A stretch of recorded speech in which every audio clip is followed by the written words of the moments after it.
They are America's emptiest neighborhoods, not the middle-class suburban subdivisions in Florida or Las Vegas drowning in a wave of foreclosures. These troubled neighborhoods are mostly minority, mostly poor, urban areas in America's Rust Belt. An analysis by the Associated Press shows the emptiest places are still clustered in cities hit hard by the recession of the 1980s.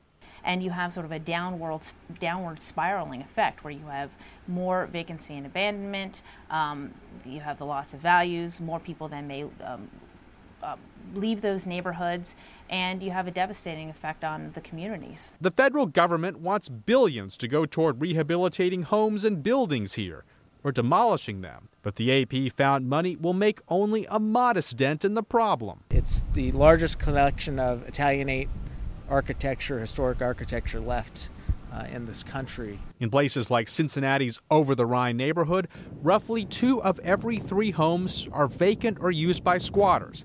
It is a place where unemployment often hovers around 50%. A place where riots lasted for 3 days in 2001 after police shot a man who was unarmed. But among the decay, rebirth, hope. At one time it was in a pretty bad shape, but now it's looking better. The way it was 2 years ago, I never would have moved in here at all.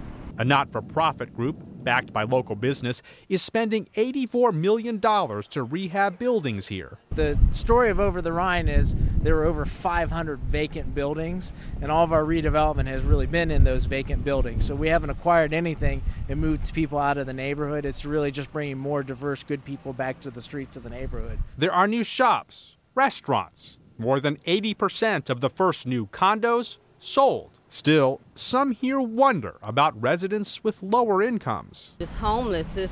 It's not enough low subsidized housing for them. One neighborhood seemingly on the rebound, trying to break the cycle of empty buildings, dropping property values, no residents. Lee Powell, The Associated Press.